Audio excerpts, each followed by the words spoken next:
Brexit cause for a period of time, but let's talk statistics. 1,000 excess deaths a week. Yeah, I mean, it's quite sobering, isn't it, Nigel? And I think the way I would describe the establishment and their sort of trying to explain these figures is a little bit like a sick, demented Christmas pantomime, where they're pointing everywhere, and there's plenty of us saying it's over there. And, these excess deaths have been going on since May. Like you said, it averages out about 1,000 a week. Yeah, I look at these figures every week, and I try to ignore it to begin with, but you can't now, can you, after 8 months? Well, the thing is, I think the reason we can't ignore it is because it's across all age groups, and particularly in the young. We're seeing 10 to 15% excess deaths in the age group between 24 and 59. And when you dig down into the data, it's actually heart attacks, heart conditions that are causing these deaths. And as I said, when you listen to what the establishment is saying, it's all muddled. So, OK, let's just deal with the numbers. Yeah. Right? So just repeat that figure, because this is not an arguable statistic. Young men up to the age of 59, increase in heart deaths. Yeah, young men and women, by the way, although I think it's slightly higher for men. But yeah, between the age, I mean, that's the most worrying, because I think, it spans all. Just give us a go. Yeah, so basically we've got an excess deaths, an average of around 1,000 a week. It comes out around 10%, give or take a few percentage. And this is consistent week on week since May. So it's been going on for a long time now. There's something going on there that poses a question. This isn't just an anomaly. This is something that's happening. And we had the British Heart Foundation before Christmas. First of all, they were putting it down to delays in ambulance times. Well, I mean, that's all very well, but that doesn't explain why people at that age group who, we haven't seen this before, are having heart attacks in the first place. So that's number one. Then we had Chris Whitty about a week ago.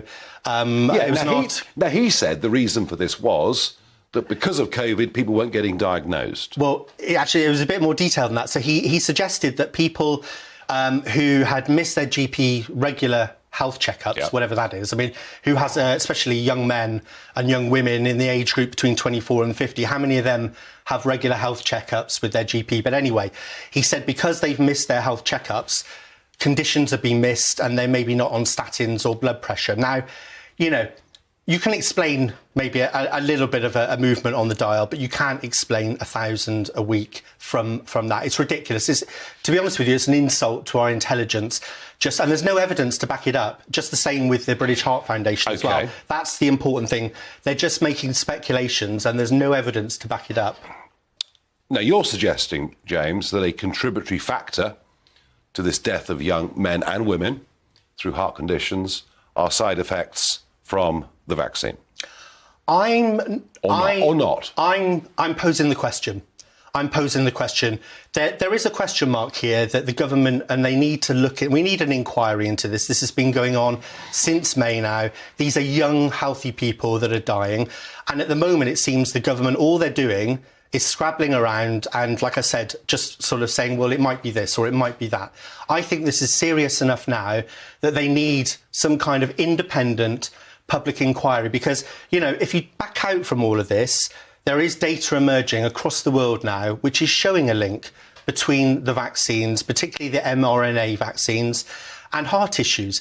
And, I've got no trust in the government, because when you look at what happened with the AstraZeneca vaccine, that was quietly withdrawn back in 2021. Now, European countries withdrew it in March.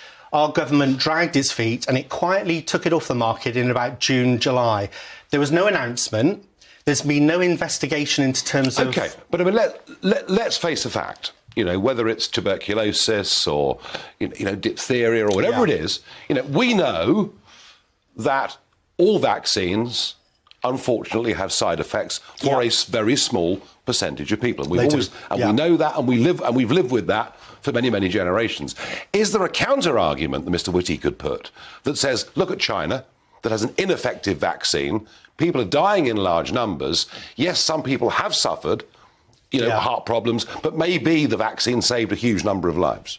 Okay, well, to answer that question, we need to go to the gold standard of evidence, which is actually randomised controlled trials. And if you look back at the Pfizer data, it's crazy that more people don't know this. When you actually, they've reanalyzed the Pfizer data, and it actually shows in their data, which is the gold standard, that the vaccines do more harm than they do protect people. That's there for people. Is that for young people?